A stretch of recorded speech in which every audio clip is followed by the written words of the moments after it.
Many thanks to Nata Ala for the background that now joining us in the studio to discuss the National Population and Housing Census is the Chairman, Public Affairs Committee, National Population Commission, Dr. Eyitayo Oyetunji. Many thanks for joining us, sir. Thank you. And also here in the studio is the Census Manager of the Commission, Dr. Inuwa Bakari Jalingo. Good morning, Nigerians. All right, gentlemen, you're welcome to Good Morning, Nigeria. All right, well, let's begin with the chair of the Public Affairs Committee of the National Population Commission. The forthcoming census exercise has been scheduled for the 3rd to the 5th of May this year. How ready is the NPC for this exercise? Yeah, the actual enumeration of persons is for 5 days, so that's from the 3rd to about 7th of May. Preparations for this census started as far back as 2013. And these preparations have been ongoing. The major building block has been the enumeration area demarcation, wherein the entire country was demarcated into units that can be covered by enumerators within the census. And for that exercise, we successfully demarcated 99.6 of the entire country. And for the 0.4 that we could not physically demarcate, we have also worked on an alternative technology to ensure that those areas too have been covered and carved. Further to that, we've had pre-test trial census to test our questionnaires, our instruments, to test the entire methodology and the operation. In addition to that, we have engaged stakeholders to enlist their support. We have started public enlightenment to ensure every Nigerian is involved. So for us, we are set to go, more or less.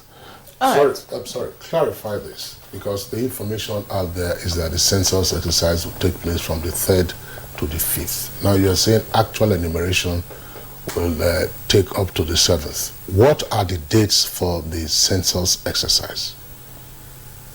Like I told you, the actual enumeration is preceded by what we call building and household listing.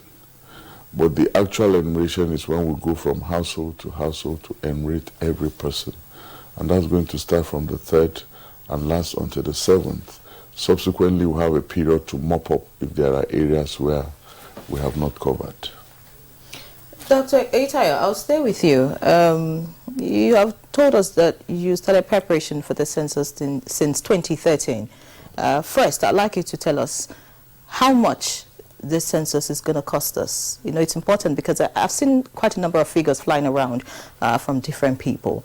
I want to know what it will cost and what is the essence of this census. What makes it different? Because we've had quite a number of censuses. Agreed that it's been 17 years since the last census. But the previous census we've had in this country, there have been reports that the figures were manipulated, they were not credible. Nigerians will be used to the term rigged. So what makes this particular one different, and what would be the benefit? Well, first of all, I don't think I will entirely agree that previous censuses have been manipulated. Perhaps there are inadequacies, inability to do things perfectly may not necessarily mean that manipulations took place, but that's for the past censuses. For this one, we're building on those gaps that were observed in previous censuses to ensure that this time around, as much as is humanly possible, we do something that will be accurate, that will be credible, and that will be acceptable. And to achieve this, we have deployed a methodology that is taking advantage of the latest technology, which is in consonance with the principles that have been advanced for the 20 20-year round of censuses to make the best use of technology. That we have done even beyond expectation. Some of the innovations we have brought into the census are novel to the extent that nobody else had used them. We are bringing to fore, beginning from the time that we started the enumeration area demarcation, we introduced fully the use of satellite imageries. That's, we're not using sketches, we're using maps that are pictures that have been taken from the satellite. These are very accurate because they are pictures, they are not sketches. Subsequently, we introduced digital technology, whereas in the past, we were carrying maps around to look at where buildings are. We introduced digitalization so that those maps were downloaded on the tablets that we're using. In addition, as we move forward, we ensure that we eliminate the use of paper completely. And now we are bringing to fore an ICT architecture that is going to ensure that as enumeration takes place, the data that has been collected by an enumerator can be uploaded directly to our server in the cloud. These are innovations that are intended to eliminate the gaps that were observed in the past. There are so many other innovations that were brought on board. You know, the success of any exercise depends in the last, ultimately, on those who will go and collect the data. We have also introduced a transparent digital process of recruitment, whereby we've opened a portal where all those youth who may be interested had opportunity to apply online to participate in the census. They were screened in a transparent manner and all of that. All of these innovations and many more have been brought on board to ensure that this one is different. You asked about the cost. Like I told you, the census has spread over a long period. We cannot give an exact amount, although there's a figure that was presented at a recent activity by the Honorable Minister of Budget. And that has been the figure that everyone is quoting, which is 860 something billion thereabout, you know. But 869 billion. 69 billion, yes. But you know, we are still, it's an ongoing process. That figure is an estimate of what will happen at the end, which includes not just the actual enumeration, but even the post-enumeration activities, dissemination, analysis, and all of that. So the census is in segments. It's easier to look at what it costs at every segment as we proceed. But I want to assure you, even that figure that has been quoted has been calculated to something like $6 per capita, which is quite low. The United States of America in their last census expended $13 per capita. We are not US now. On the size the size of our economy is not the size of in spite of the advanced technology that is available to them. It's important to note that. Take, for example, we're recruiting about 800 and something thousand Nigerians for the census, especially in the last stages. If you look at paying them 10,000 per day, I think that's about 80 billion per day. And it's an exercise that is going to last for 20 days or more. So we will come to that. We'll crunch those numbers further. But Dr. Inua Jalingo, I still am not clear about the dates for the census exercise. Because what Dr. Ojotunji was saying was that, enumeration, I'm not quite clear.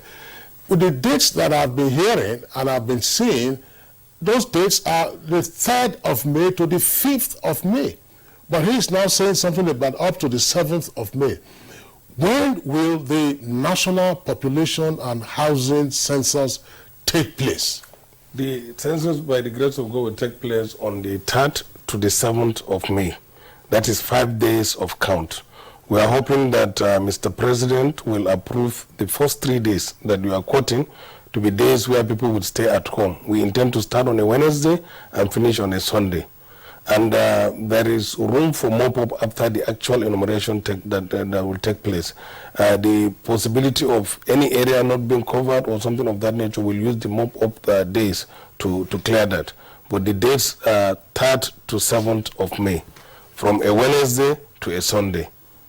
And Monday, the 1st, is Workers' Day. That's Labor Day. Yeah. And usually it's a public holiday. Yeah. So by implication, if the president, as you are hoping, grants approval for Wednesday, Thursday, Friday to also be work-free days, you have only one work day, which is on Tuesday, which will be the 2nd of May. Is that the necessary implication of what you are saying? Yeah, normally the commission will try to seek for Mr. President's approval so that Nigerians will remain at home and to be counted, and it allows the enumerators to do that.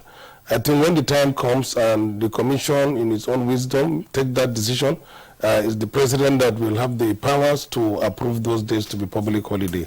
And I think when that time comes, I think the commission will do the right thing, and if Mr. President graciously gives that approval, then it will be useful to conduct a census whereby all Nigerians will be counted in where they are normally reside. Okay, sorry, Iyere, you know, we discussed this on one occasion during our newspaper review. So we needed some clarification, because these are the kind of questions that viewers back home will also expect answers to. Yes, if you're able to get the president's approval to conduct the census exercise, which is an important national exercise, that will be fine. But virtually we'll be losing the whole of that week. Tomorrow, just hang, I want to bring this in so that you can also respond to it. Tomorrow is Friday, Good Friday, public holiday. Monday, another public holiday. And then at the end of Ramadan, which is likely to be 21st, 22nd, 23rd, you have Eid al-Fitr. And then the following week you have Monday, which is Labor Day, and then how do you so that our viewers can begin to plan their lives and their activities around I don't know, just yes. Quite honestly, the National Population Commission was very mindful of this. We are well aware of the implications, not just to individuals, but to the entire economy. We said it's a 5-day period to do enumeration. We deliberately, for these reasons that you have said, are proposing that we start on a Wednesday, so that we can leverage on Saturday and Sunday without taking on other working days. I mean, instead of saying from Monday to Friday, for example, which would mean an entire week of no work. That's why we scheduled for Wednesday. And we're mindful that Monday is a holiday, and that people will need to go to banks, so they will have Tuesday to do all of that, stockpile and all of that for the remaining part of the week. So then we are also mindful of all of this, and that's why we took it from Wednesday instead of something like Monday, so that we can leverage on Saturday and Sunday when people are usually at home in any case. All right, it's a period of holidays, if you want to put it, Kingsley, and for some of us, I think it's a good one. Yes. But for those who run their private businesses, that's a huge economic leakage for them. I understand. Yeah, I'm just wondering, because when you have, if it was the 3rd of May, or if it is the 3rd of May, why couldn't it be the 10th of May? What's happening on the 10th of May? Why couldn't it be the 17th of May? I'm just wondering, because you have this back-to-back holidays, as I said, from tomorrow until Tuesday, until Monday, you have holidays. After that, a week after that, Ramadan comes to an end, you have Eid al-Fitr. And then the following week, I don't know. I'm not speaking for the commission, but I think maybe you're looking at the transition period too. Exactly. You know, so you want to quickly, wrap up the whole process. But the transition is not until the 29th of May. So I asked, if it is the 3rd of May, why not the 10th? If it is the 10th, if it cannot be the 10th, why not the 17th? I don't know, but I'm just saying these are the issues that people. No, you're quite right. Yes, will expect responses to. To let the public know that the Commission is a responsible organization. We're well aware of these issues, and they have been taken into cognizance. Like she said, we're mindful of the fact that this administration will terminate on the 29th, and that if we do a census, as much as is possible, we want that census to be processed. We want that census, a report, to be presented before the administration transits. And that you need some little space to be able to do that. How do you get to do that? I mean, some of us have been around sufficiently long enough, by the grace of God, to know that you can't process the report, even an interim report of a census, in a couple of weeks. Let's just be realistic. It's never happened. I mean, I was in school when the 73 census exercise was conducted. When the first census exercise was conducted, I was a toddler, so 1962. But 73, I saw it. 91, I saw it. 2006, I saw it. And then the reports. You don't process a report. I don't know. You say it's a digital census, but you don't do it within 2 weeks. And then you come out. I'm saying it because you raised an important issue. And I will draw your attention to this, gentlemen, so that we can also address it. I recall that after the 1991 census exercise, when the results were then announced, the Guardian newspaper did an editorial. And on the editorial board at the time was a very well-known mathematician and Marxist scholar, Dr. Edwin Madunago. And Madunago made a projection and made the calculations.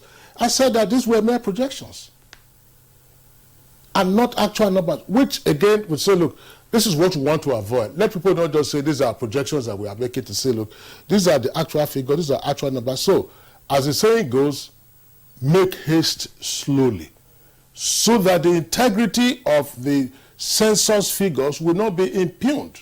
Dr. Jalingo. Yeah, the processes that we are adopting, and they are verifiable processes. And that is what I'm saying to say every time, that the digital platform provides you opportunity to verify what you are doing. Today, by the grace of God, the National Population Commission in its geospatial database has touched every building in Nigeria. It has never been done before. When you mean touch, that means we'll be able to tell you that what is that building used for. We'll be able to tell you that this is the location of the building within the space of Nigeria, because we have the geo coordinates.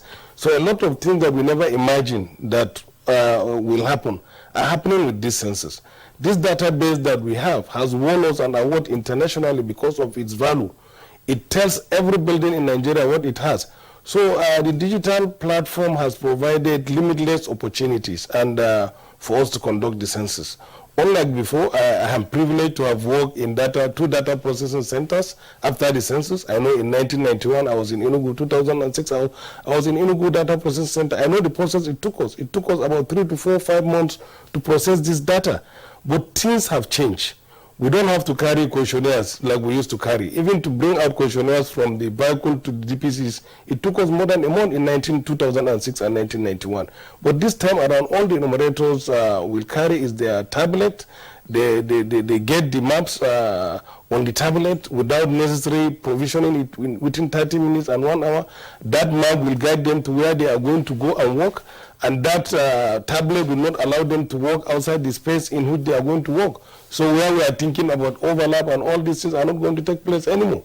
So a lot has been done for this census, a lot of improvements in terms of the processes, the methodology we are using to make it better, and also so that Nigerians can verify. We'll be able to tell anybody that within our space of Abuja that, look, in these enumeration areas, out of 30 buildings, an enumeration have done 10 buildings in the first day, 20 buildings in the second day. All these were not possible before. But now you can do it. All these are opportunities of digital platform. Dr. Jalingo, thank you very much. I would imagine, for instance, gentlemen, that probably the easiest part of this forthcoming exercise will be the housing census. That is to say, identify your digital platforms or your digital facilities will enable you take photos and then count the number of houses and what they are used for the entire country. That's probably the easiest part. But it is the numbers that are of human beings that also will be very useful for planning purposes. And by the way, let me also throw this in. Even before the advent of the proliferation of digital apps and platforms, the Lagos state government, under Bola Ahmed Tinubu, who is now president-elect, conducted its own housing census, housing enumeration, I remember at that time people were saying, no, you can't do this, you couldn't do this because census is a function of the exclusive legislative list and therefore not a matter for individuals. We said, no, we are not counting people, we are counting houses. And then that became a factor for the passage of the land use charge. So that if you own a property in Lagos, you have property, so you knew the kind of properties, whether residential properties, commercial properties, industrial properties. So it's been done before in Lagos, but I'm saying that there are two things that we are pursuing next month for this census exercise. One, population, that's the human beings. The other, housing. So how do you then deal with, you have talked about the easier part, which is housing. What about the human factor? How do we account for that? And that is why we are going to do the building numbering and household listing that I've said. And you know, the Population Commission is not working in a vacuum. Already we have a frame. And that frame was as a result of the enumeration area demarcation that was done. A lot of things have changed between 2006 and now. In 2006, we cannot tell you that these are the buildings. Now you can see the buildings. You can see the buildings. We have used satellite imageries 100% to demarcate the country. In 2006, that was not. It was only in some few urban areas. So we can tell you every tandem building in Nigeria today, what it is used for up to the time that we have finished the enumeration area demarcation. And when we are going to do the building numbering and household listing, we are going to do an update of these buildings. If there are additional buildings, we are going to plug them in. And these are all the things that are verifiable. Somebody cannot tell you a story that this building exists because you are going to see it. You are going to see it on the image. You are going to see, just like you have your Google and you see every street that you are going, you see the houses. So technology have made this exercise much easier. So all we are going to do during the person's enumeration is we will have visited the households. We will have known in each of the buildings how many households were there during the building numbering and household listing. So all we are going to do is that we are going to add the population to those buildings. And it's not going to be now that no, every person that you are enumerated, we have to take your geocodes. You must belong to a building, you must belong to a household within a building. And all these are information that can be verifiable at any time in the process. Thank you, Dr. Jalibu. Let's quickly get I would have wished to add something. When you say two things, I was in Lagos during the 2006 enumeration. With due respect and everything, for you to say that Lagos State did an enumeration of all the buildings. I didn't say all. I said Lagos State undertook housing enumeration. I was there. It wasn't as clear-cut as that, because for you to do that kind of exercise, like he said, you must have a frame. You must have a map of all of that. They didn't quite have that, but that's not as important. You also said the easier one. I tell you, that's the more challenging one, is the building. There are two things. There's a difference between the building and the housing in the context of this census. The building is a census of all building. When we come to the housing section of the census, we're talking about the living condition of the households. And that's equally important for planning. It's not just the numbers, that's what I want to say. It's not just number of persons. That housing section talks about the living condition. And like he explained, we have done a census of all the buildings in Nigeria. We have segregated those of them that are residential from those that are not residential. By the time we're going for census, we're just going to those buildings that are residential. We have already have an estimate of how many households are in each of those residential buildings. Actual enumeration is now a matter of going to those households to now see those people who are in the households and collect information on each one of them. So the first part, which is those preparations, are as important, critical. In fact, if you get those ones wrong, the actual enumeration of persons becomes more challenging. Okay, Dr. Oyetunji, I think I'll stay with you. Looking at the details now, you're talking, let's go into the details of, the head count. You've talked about how the houses will be numbered and all of that, residential or for commercial purposes. But let's look at the individuals now. There's this information that the issue of religion and ethnicity will not be discussed in this particular census.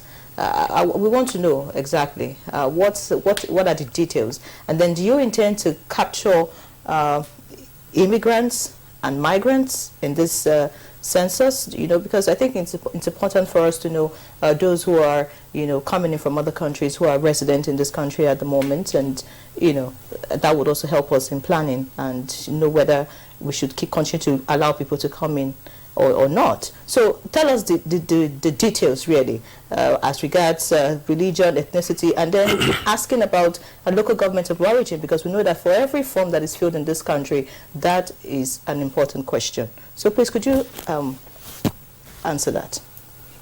Primarily, the purpose of the census is to get information that will help the government in planning for development. For this particular census, many of the questions have been derived from the SDGs, and that's in tandem with the advisory for the 2020 round of censuses.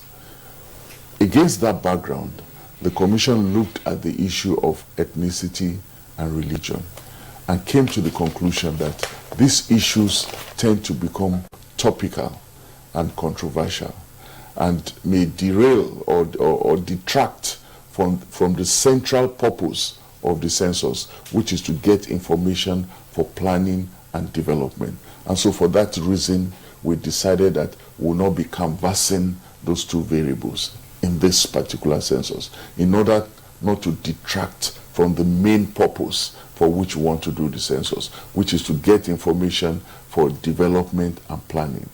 Now, in terms of migrants and local governments and all of that, the census is a snapshot of the persons in a country at a particular time. So if you are in, you are in. If you are out, you are out. So when we say the 2023 census, it is a snapshot of the people in Nigeria at a point in time in 2023. It's for those who are in the picture. It's like you were not at home when a picture of the family was taken. You can't come back and say, oh, no, you have to rewind this picture and must be there. So those who are in. Those who are out. That's the first point. But within us who are in, we are well aware that there has been a lot of displacement within Nigeria. We have the issue of the internally displaced people. And those communities have expressed concern that if you're using the building system you say you're using, you go to our houses, you'll find that there's nobody there. Would that then mean that we are in deficit in terms of our local governments? Those areas that have been affected in Borno and so on, the governor has expressed concern. And we have given assurance, not just to him, but to all Nigerians, that for that reason, we have introduced issues of migration into the census. Questions will be asked in terms of this place that we met you, is it your usual place of residence? And when you say no, it's not we find out how long have you been here? And before you came here, where were you? We intend to use those questions to establish information about those who have been displaced from where they usually reside and are either in IDPs, but we know that beyond those who are even in IDPs, we are going to capture them within the IDPs. We know that others have been displaced and are now living in other places. They are not in IDPs. But we're hoping that with these follow-up questions, we'll be able to establish, for example, you used to be in Bama, you have migrated to Abuja because of certain issues there and all that. The data will establish that pattern of migration that has taken place. But and for whether you're in Nigeria or not, if you're within Nigeria during the census, you will be enumerated. Because it's about planning for development. When you come to use water or go to the hospital, it does not ask you that, are you from Ghana or all that. Everyone that is within the country requires this infrastructure and they all utilize it. So it's about infrastructural development, planning, and all of that. And that is why we say people should not even move from where they are residing and say, I want to go and get counted in my village. Because the planning that will take place is for you where you are, not in your village where you came from. All right, Dr. Chalingo, what does the Commission hope to do with the head count and housing enumeration in conflict-impacted areas? Yeah, we have what we, like you have said, 99.4%. So we have those areas, and we call them hybrid enumeration strategies that are going to be adopted for those. And these are tested strategies internationally, and whereby there are methodologies where those areas we can get information in. We have contacted those states, and we are liaising with them on what methodologies we are going to use. And the conflicts sometimes are also varied. There are areas of boundary conflict, there are areas of war conflict, there are areas of insecurity. So all these areas we have all the informations, and we are talking to all the stakeholders. We have a strategic plan of operation on what kind of method we are going, what kind of hybrid method we are going to use to enumerate. In some of these areas whereby there is border, we are going to use enumerators that are not in conflict with the areas, neutral enumerators. Some will come from Abuja. So there are different areas with different kind of problem, and which we have all identified. We have developed a strategy for that, which we are going to adopt, and that is in consonance with the states and also in consonance with our offices. And these are things that have been done even in Afghanistan, where most part of the country is in crisis, but still enumerations are done in all these hard-to-reach areas. So that strategy has been developed, and we are going to apply it to ensure that everyone is not left behind in this census. What is the nature of this hybrid census you'll be conducting in these conflict-impacted areas? Again, I think it's useful for you to clarify this, because that's where some skeptics just might take off. You say you're already in touch with the states. Just give an example. This is what we intend to do, and this is how we intend to do it. Did you seek the views of other stakeholders to say whether this is acceptable, or did they make suggestions, or you are imposing the hybrid strategy on them? It may have taken place in Afghanistan, but we do know the environment in which we are operating. Like I told you, it is a consultative process, and it is it's a process that is internationally used for areas in conflict, and it takes a lot of things into consideration. You know, we like using the mapping, the satellite imageries. We are able to map all these areas whereby you have conflict, like Abadan, that we are unable to visit physically. And so we are leveraging on whatever the situation is. If the government is going to provide security for us to visit those areas, we are ready to visit. If there is no security, there are methodologies that are used, and it involves a lot of methods, even the telephone communication, and a lot of modeling is done to ensure that that is done. We are working with Grade 3 and University of Southampton, which are very well knowledgeable in this act of population estimation using the hybrid technology. So, and it is not something that independently we decided. It's something that we involve the stakeholders to take a decision on what kind of method do they want us to apply in those 0.6% areas that have these problems. All right, Dr. Jalingo. You've said that no one will be left behind, and you also talked about estimation.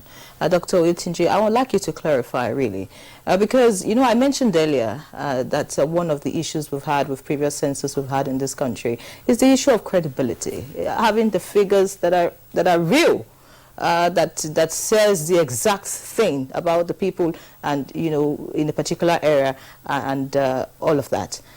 How do you intend to reach people in the hinterlands? You know, my question is because as regards the date, I'm sure you heard Kingsley, you know, arguing about, you know, what has been flying around 3rd to 5th, and now you say it's 3rd to 7th. I got to know that just some days ago that it was 3rd to 7th.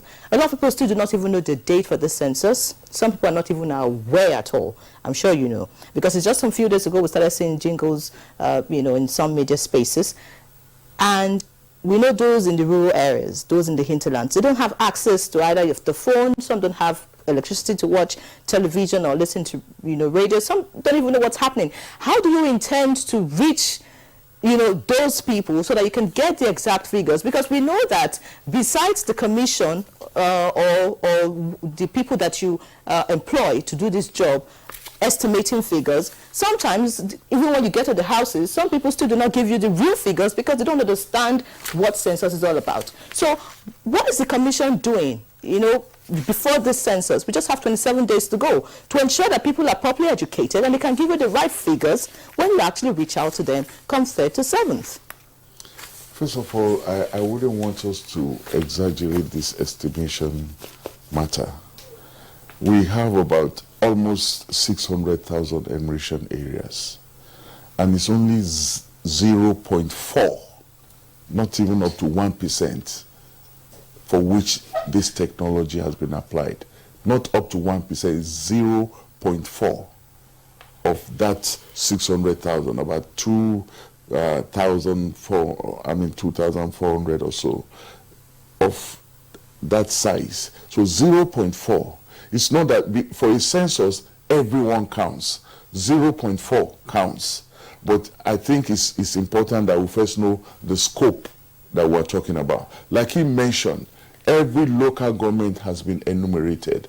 The only local government that we couldn't go into, not enumerated, demarcated, is Abadan in Borno State. And the technology per se is first for the demarcation of those areas, not the enumeration. We are still hoping that actual enumeration will take place. We're not talking about demarcation now, Dr. Yetuji. We're talking about education. Now for the actual enumeration. No, yes. I needed to clear that because we're not estimating for this census. It's a de facto census. Will you also be going into the forests to enumerate bandits and Boko Haram elements? I'm not sure. Because they are residents in the country at the moment. I don't know. I'm not making light of it very seriously. Exactly. Yes, but see, the technology that we used took account of everything that you can see. And that's why I was saying that when you talk about the bandits and all that, they are within the 0.4. We're not saying they are not existing, but they are within. Let's not, let's have the accurate scope of what we're talking about. The technology we're using is satellite. Whether it is forest, whether it's river, you see it there. And the demarcation we did was a painstaking effort, whereby for every local government, until every building that can be seen on the satellite was demarcated, we did not leave that local government. Now for the actual enumeration, it's de facto. Because we already have all those buildings we have seen, every of those buildings will be visited. And we're going to see the people living in the building. And each one of them that we'll see, we're going to canvass the information from them. That much I can assure you is the objective, the target of the census. And a lot has been done to achieve that. Now, in terms of education, enlightenment, we had a handicap. We are just coming out of an election. And we have been careful from the beginning to ensure that the census is insulated from the electoral process. We did not want our awareness creation to get mixed up with campaigns. So we have been, if you like, discreet in terms of the awareness we have been carrying out.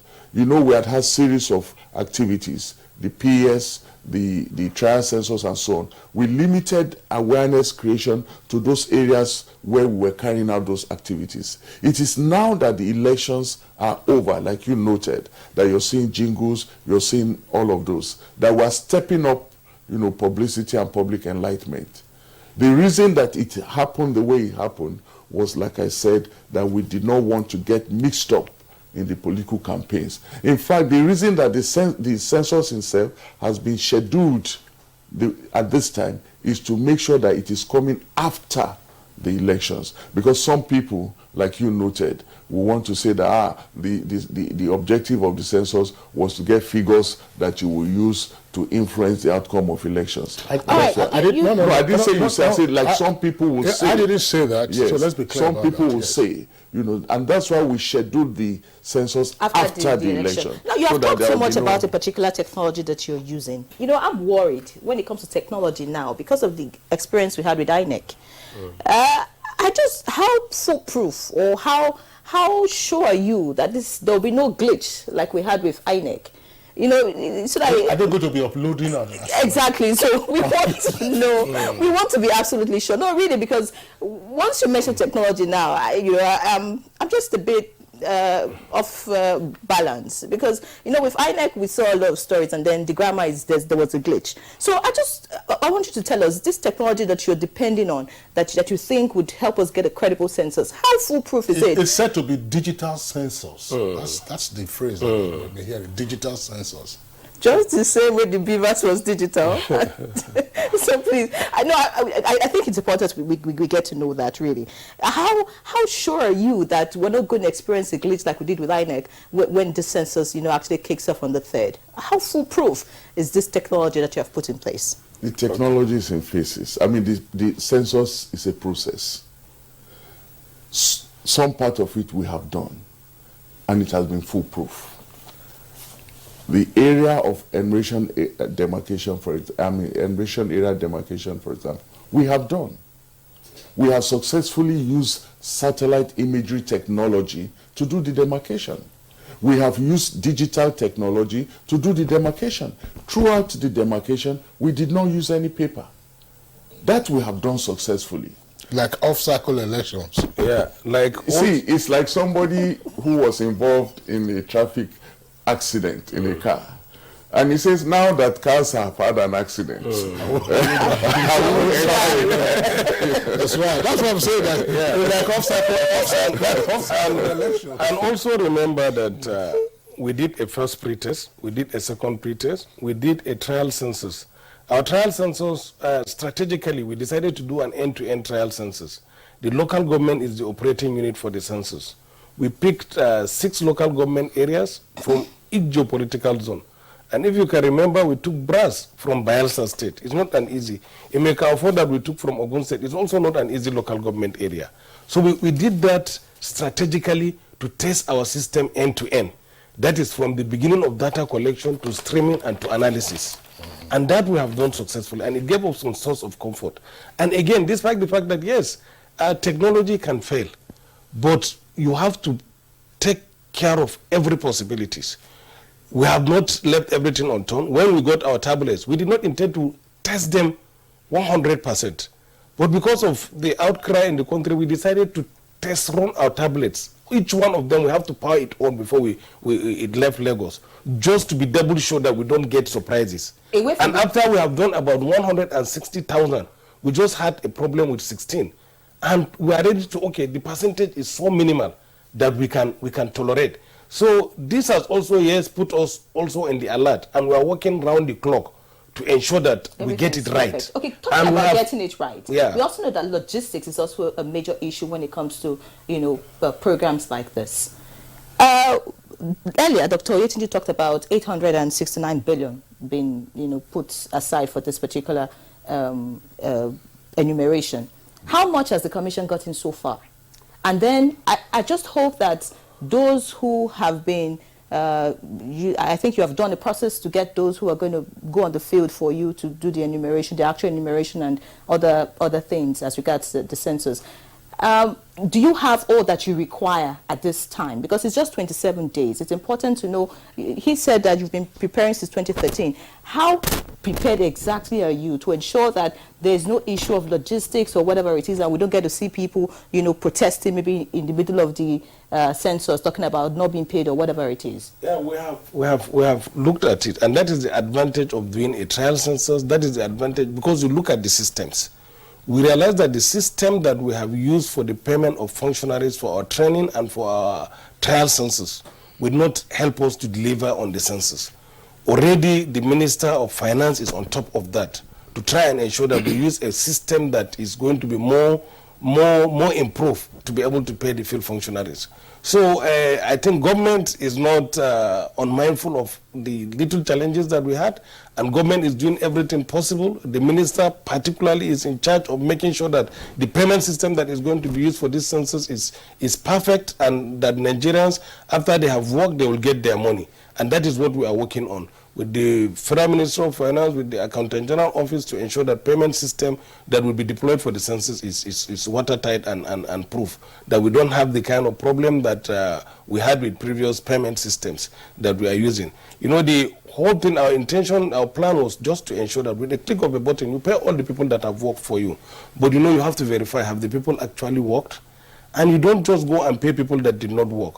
So all these things, we have been putting them into perspective, and the commission is not taking anything lightly. I can tell you, every day we meet from 5 p.m. every day to review all our processes, and this meeting is led by the chairman himself, and that meeting lasts up to 10 o'clock, 11 o'clock, irrespective of the fact that it's Ramadan. And this is to show you the kind of commitment and zeal we have to ensure that we deliver a very accurate and reliable census to Nigerians. Okay. So the commission is very mindful of the enormous responsibility that is placed on its head, and is doing everything possible to ensure that we get the census that we'll all be happy that we have done it. All right, Dr. Jalingo, thank you. I think within the last 24, 48 hours, there's been an announcement about the approval of additional funds for the census exercise. I think for the procurement of some of the hardware you would need, maybe computers and all that. I think I picked that story the other time. But again, whether those the resources that you mentioned, I know that Dr. Yotunji, you were saying that the amount that was quoted, about 860 billion, was for the entire exercise, and not just one that you would need to have in your pocket before the 3rd of May, when the exercise is due to commence. We still have a number of issues to touch on. Of course, we'll leave out the jokes that we're making on a comparative basis.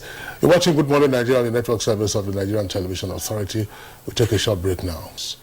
That will not be on the census questionnaire, namely ethnicity and religion. What else should the people expect in terms of the questions that might be asked? Yes, in general, we have questions on the demographic attributes of each person. Your name, your age, your gender, your relationships within the household, and all of that. Then we have socioeconomic questions, your literacy level, your income, your occupation, and all of that. We have questions on mortality. We have questions on migration.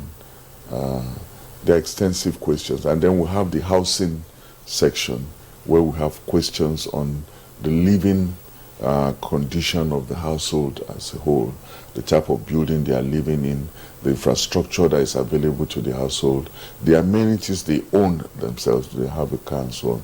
These are the general questions. So there are demographic, socioeconomic questions, questions on migration, questions on mortality, fertility, and so on. All right, Dr. Jalingo, while we're on that break, you made mention of the fact that people are going to be counted in their houses, not in their workplace. And, you know, that's why we talked about the restriction earlier. I want to know how you intend to enforce this restriction. Because we know that, yes, for civil servants, yes, they could stay at home. It's a public holiday. So, I mean, they don't have any business being at the office. But for private business owners, some of them will still want to go to their shops, you know, their, whatever it is that they do, you know, just to get something moving. So how do you intend to enforce the restriction, just so that you can actually get people to stay in their houses so they can be counted? You know, government makes a law, and we can see from the previous restriction of movement, it's not us to restrict people, but it's the government arms that have the power to do that, does that. And again, census is a civil process. You know, we that have done previous censuses, and we know sometimes we find out that the communities are calling you, come and count us, come and count us. So expect that the level of sensitization of the people on the need for them to be counted is going to be very high.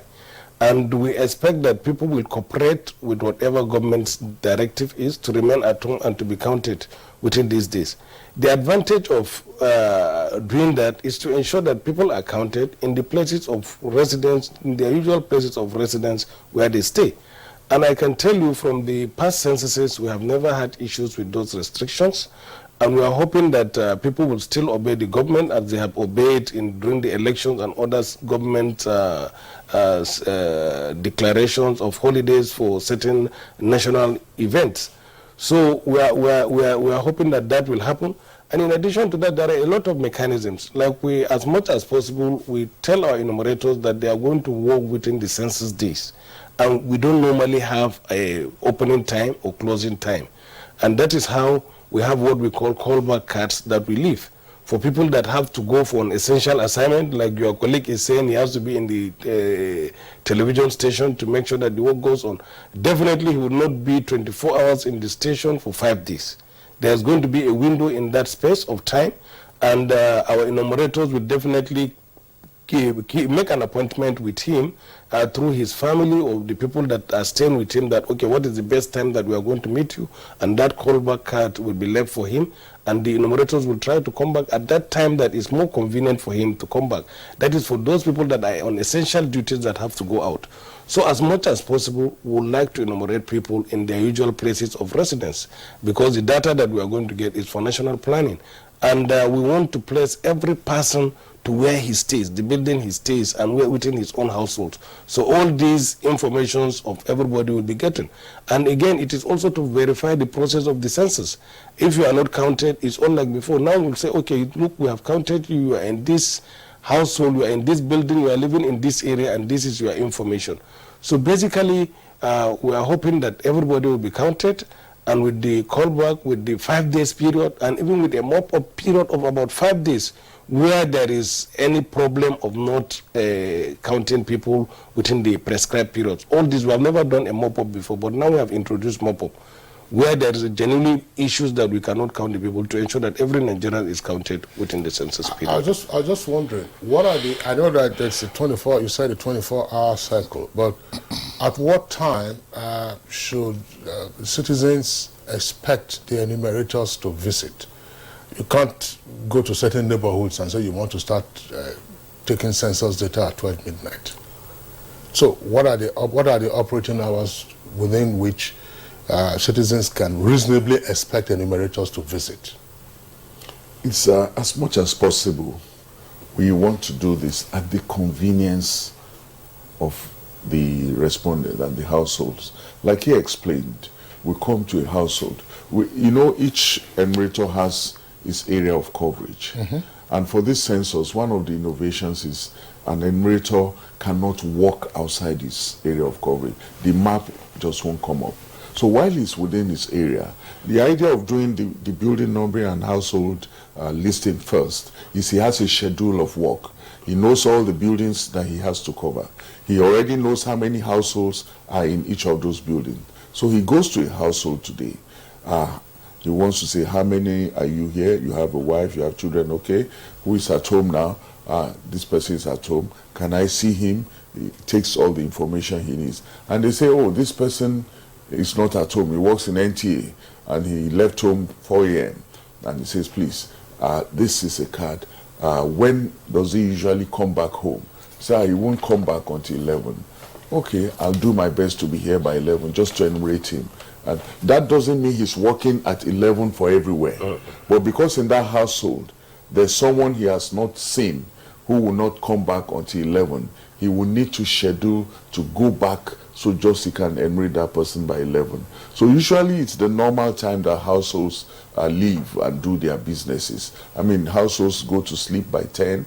You won't now say because you're doing enumeration, they must not sleep. They must be awake until 12. For you to enumerate them. No, it's a normal, regular time that people do their activities. And Madam, like you said, when you use words like restriction and all that, the census is participatory. It's not something we want to go and enforce. Something, it's for all of us. It's something we want people to be voluntarily involved in, not people to be compelled to give information. After all, the outcome of the census is for all of us. It's for our benefit. So it's not a question of, well, whether you like it or not, you must be at home, we must get this information from you. No. We hope to have enough sensitization for everyone to know that it's for the benefit of all of us. It will interest you to know that the 2020 round of censuses, which is not just Nigeria, these are rounds created by the United Nations. The theme is good governance and accountability. Censuses are also instruments of accountability. They are instruments that a people can use to hold government accountable. Yeah, those are laudable objectives of census exercises. But tell us, you have recruited some 800,000 persons. I reminded them of some of these ones are ad hoc staff. How well trained are they for this exercise? Okay, talking about training, we have done series of training to prepare all the people that will train the enumerators, which is the local government training. We're here to train that number. We have trained about 64,000 people now who are going to be trainers of the trainees. So, and we have prepared them, and in addition to that, looking at the fact that we are using digital equipment and all these things, and from the experiences we had with the trial census and the third pretest, we realized that we require a specialized workforce. That specialized workforce, we have started their training presently, yesterday, and we just want to make sure that in every class we have one person that is well trained to handle all these gadgets. And we are giving them special training, both online. We started with online. We have started the physical training now. And these are our special task force that we're even going to use for the actual exercise as data quality assurance officers. In the event that you have any problem anywhere, they can be at hand to help with the equipment. So we are very mindful of that, and that is why we are giving those specialized workforce special training. They are going to be in each of the classrooms of the 20,000 classes that we are going to use for the enumerators and supervisors training. Across the country. In the training. And this crop of people are people that we have got from the ministries, agencies of government, and we have given their age range because most of them, the young ones are more ICT savvy and are able to manage this equipment very well from what we have done. So the Commission has done everything possible to ensure that a very effective training is done, and we are looking at putting all these materials and videos and all these things for enumerators to relate with them, right, and ensure that they are well educated on that. And for the first time, we are putting 3 facilitators in a class. Both the 1991 census and 2006 census, which is maximum of 2. We are putting 3. With one that is a specialized workforce. Means you're better prepared now. Yeah. Okay, Dr. Yetunji, I'm worried about, the outcome of this census, basically because I'm thinking, for how long a period will it be valid for? Because, the last census was in 2006, and that's 17 years. Nobody knows when next we're going to be having the census in this country, if we're actually going to meet the 10 years time frame. But, in developed worlds, there are ways of updating census figures. They have proper birth and death registration, which we lack in this country. So you do a census in May 2023, and you're not registering births, you're not registering deaths, you don't know people that are coming to the country. For how long would that figure be valid? What's the Commission doing to ensure that, pending when next we have a census, another census, there's, a bit of update to whatever figures you're coming up with now? I mean, with what I've just mentioned, talking about births, deaths, and then people who are moving into Nigeria. The National Population Commission, incidentally, is also responsible for registration of birth and death. And for these reasons you have said, a lot of innovation is coming into our birth and death registration system. We have put in place a mechanism to automate the system and to also digitalize the system. The problem we're having is, for the census, we're going to households to canvass information. But for civil registration, birth and death, you come to report to us what has happened. And we have found that that's where the problem is. A lot of Nigerians don't report these events. We have registration centers, not less than 5 in every local government in Nigeria, and they're all operational. But like I said, the problem is a lot of people don't come to report this event. It's even more terrible with death.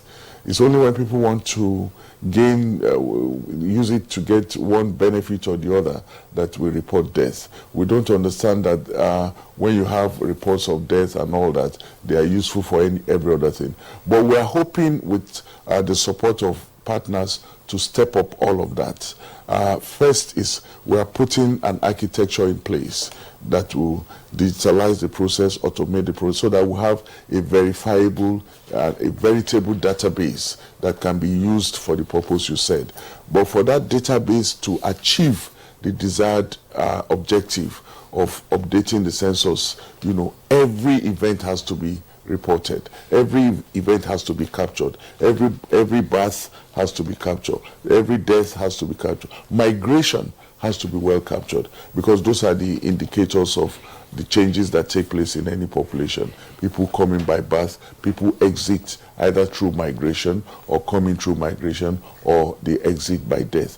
These events have to be 100% or at least near 100% capture for you to. But like all of us have said, is we are putting so much effort in this particular census to ensure we have a frame that will not need to be reinvented every census. With the kind of frame we are putting in place now, it will be possible for you to do another census without having to, you know, reinvent, do another frame and all of that. But quite seriously, every effort is being made to use this frame also to capture death and birth, so that within an enumeration area, you know how many people are coming in by birth, how many people are exiting by death. This information, not just for even censuses, so many other people require this information. INEC requires this information, so many other agencies. All right, Dr. Oyechinji, you're speaking here obviously from the national headquarters of the National Population Commission. How prepared are your state offices? Yes, the census operational unit is actually the local government, not even the state, the local government, and we're well aware of that. Like he said, this is something we've done over and over, and we are putting every mechanism to see that the operational base too are prepared. He has mentioned the training processes. In the next, then by next week, training will start at the local government level. The processes he has stated, an elaborate training program. We had a master trainer where we had people from universities, from sectors who came together to train the first set of people. They went down to zonal training level, to state level. Now we are moving to the local government level, where we're going to train the actual functionaries that will move in to the field. We're already in the process of deploying the tablets that will be used at the local government level. We're in the process of beginning a mass mobilization and public enlightenment at the local government level. The recruitment of the functionaries has been completed at the local government level. The recruitment was actually even ward-based, because the census intends, you were talking about logistics at one time. One of those things we're putting in place to obviate serious logistics challenges is to ensure that everyone that we work within the area in which is his usual residence. So the recruitment has been done based on ward basis. As much as possible, people were recruited within the wards in which they usually reside, so that they can work in the community where they are. Would there be, for want of a better expression, would there be special enumeration areas? I know IDP camps, of course, are clear, but from time to time we do hear of some of these things. We say, look, maybe a local chief will say, bring the enumerators, let them come, and then we'll have them in my palace, count people? Would there be special enumeration areas? No, we don't have what we call special enumeration areas, but we have mapped all special areas that that requires mapping, like people that are sleeping under the bridge, like people that are on the rigs, like people that are on the fish camps, like the Fulani cattle rearers, you know. Unlike before, now these ports are mapped.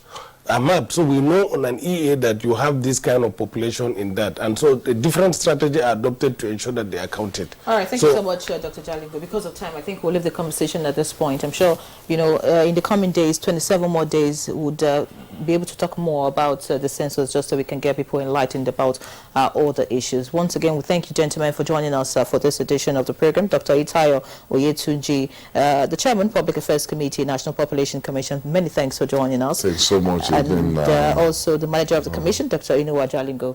We're glad to have you join us for this edition of Good Morning Nigeria. It's a pleasure. Okay, and yes, we wish you all the best as we move to the head count. All right, so it's time for sports. Nigeria